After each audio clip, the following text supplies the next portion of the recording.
Hello and welcome to my channel. आप सभी का मेरे चैनल पर स्वागत है। हम यूनिट 10 की एक वीडियो कर चुके हैं, ये वीडियो नंबर 2 है हमारी। और यूनिट 10 क्लास 11 बिजनेस स्टडी, और जो यूनिट 10 है वो इंटरनल ट्रेड के ऊपर है, जिसको हम आंतरिक व्यापार कहते हैं। लास्ट वीडियो में हमने इंटरनल ट्रेड क्या होता है उसका मीनिंग समझा था, उसके फीचर्स समझे थे और उसकी टाइप समझी थी। तो फीचर और जो टाइप्स हैं दो, होलसेल एंड जो रिटेल है, उसको समझा था। तो आज हम समझेंगे, या आज का जो हमारा इस वीडियो का टॉपिक है वो है डिपार्टमेंटल अंडरटेकिंग। तो हम डिपार्टमेंटल स्टोर, तो हम क्या समझेंगे? Departmental store. डिपार्टमेंटल अंडरटेकिंग नहीं, सॉरी, क्योंकि डिपार्टमेंटल अंडरटेकिंग तो पब्लिक सेक्टर अंडरटेकिंग को कहा जाता है। डिपार्टमेंटल स्टोर को हम समझेंगे इंटरनल ट्रेड के अंतर्गत।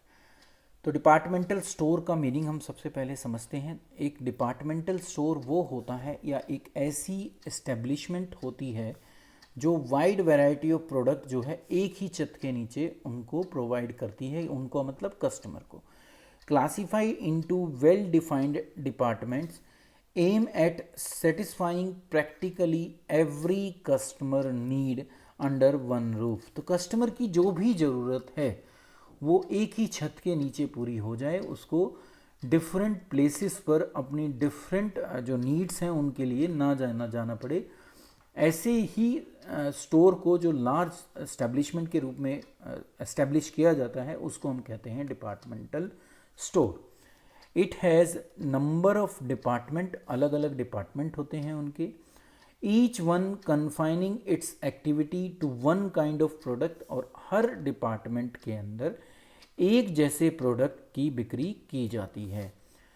For example, there may be separate department for toiletries, medicine, furniture, groceries, electronics, clothing, dress material and other जो भी चीज़ें हैं उन सब के लिए अलग अलग डिपार्टमेंट उसके अंदर होंगे, और ये सब एक रूफ के अंदर ही प्रोवाइड किए जाते हैं कस्टमर को।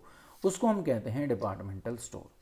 अगर हम इंडिया में अगर इसके एग्जांपल की बात करें तो अकबरेली है जो मुंबई में एस्टेब्लिश है, और स्पेंसर है जो कहाँ है? चेन्नई में। तो ये इसके एग्जांपल हैं। आपसे 1 मार्क में एग्जांपल पूछे जा सकते हैं, आप इनको सर्च कर सकते हैं, देख सकते हैं कि ये किस तरीके से वर्क करते हैं।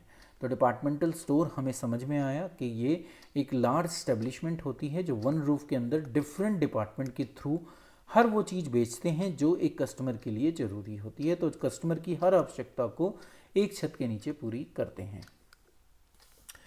अगर फीचर्स की बात करें डिपार्टमेंटल स्टोर की, तो सबसे पहला फीचर अगर हम देखें तो एक मॉडर्न डिपार्टमेंटल स्टोर वो हर फैसिलिटी अपने कस्टमर को प्रोवाइड करता है। अब वो चाहे रेस्टोरेंट हो, ट्रैवल हो, इंफॉर्मेशन ब्यूरो हो, टेलीफोन बूथ हो, रेस्ट रूम हो, ये सारी फैसिलिटीज़ वहाँ पर अवेलेबल होती हैं एक कंज्यूमर को, क्योंकि उसको बार बार जगह तो नहीं चेंज करनी, पर क्योंकि उसकी शॉपिंग लंबी होगी तो उनको इन चीज़ों की रिक्वायरमेंट होती है। ज़्यादातर जो डिपार्टमेंटल स्टोर होते हैं वो एक सेंट्रल प्लेस पे होते हैं, या कहें तो एक शहर के जो हृदय होता है, हार्ट होता है, उसमें होते हैं, जिससे लोग आसानी से वहाँ पर पहुँच सके, जिससे वो लार्ज जो नंबर ऑफ कस्टमर हैं उनको अट्रैक्ट कर सके। तो एक बिल्कुल बहुत जानी मानी सेंट्रल प्लेस पर ये सिचुएटेड होते हैं।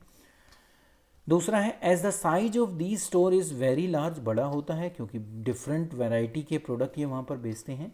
तो ये जनरली जो है जॉइंट स्टॉक कंपनी के रूम में इनकी स्टैब्लिशमेंट होती हैं, जिसको मैनेज किया जाता है बोर्ड ऑफ डायरेक्टर के थ्रू। वो हम पढ़ चुके हैं, कंपनी में कौन मैनेज करता है? Board of director. Departmental store combine both functioning of retailing as well as where housing.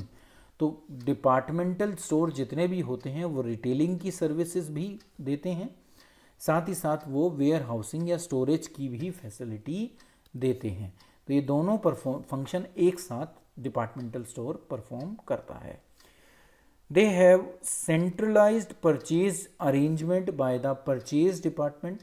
एक डिपार्टमेंट अलग होता है जिसका काम सिर्फ गुड्स को खरीदना होता है, तो वो सिर्फ गुड्स को खरीदने का काम देखते हैं और वो सेंट्रलाइज होता है।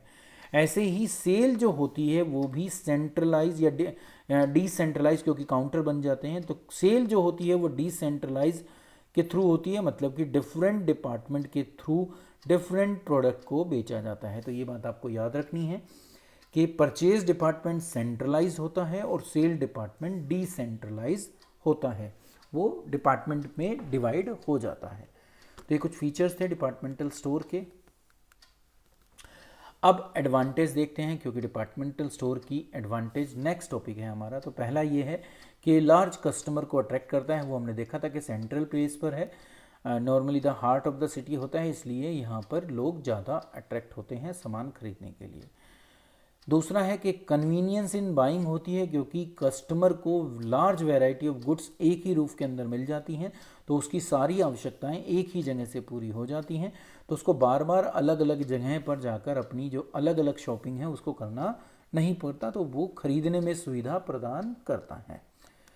अगर नेक्स्ट की बात की जाए एडवांटेज की, तो ये अट्रैक्टिव सर्विसेज देते हैं, जैसे हमने देखा था कि होम डिलीवरी ये देते हैं, ये टेलीफोन पर भी ऑर्डर लेते हैं, ये क्रेडिट फैसिलिटीज़ भी देते हैं, नॉर्मली आपको नहीं मिलेगी बाकी जगह पर ये हर एक को नहीं मिलती क्रेडिट फैसिलिटीज़। रेस्ट रूम वहाँ पर होता है, टेलीफोन बूथ वहाँ पर होता है, रेस्टोरेंट वहाँ होता है, सैलून वगैरह वहाँ होते हैं, तो आप वहाँ पर एक तरीके से कहें तो वो एक पिकनिक स्पॉट भी आपका बन जाता है, तो सामान खरीदने के साथ साथ आप वहाँ पर इंजॉय भी कर सकते हैं। नेक्स्ट पर चलें तो economy of large scale operation, क्योंकि ये स्टोरेज करते हैं, हमने देखा था कि वेयर हाउसिंग का भी काम करते हैं, लार्ज स्केल पर सामान को खरीदते हैं, तो लार्ज स्केल ऑपरेशन के इनको बेनिफिट मिलते हैं।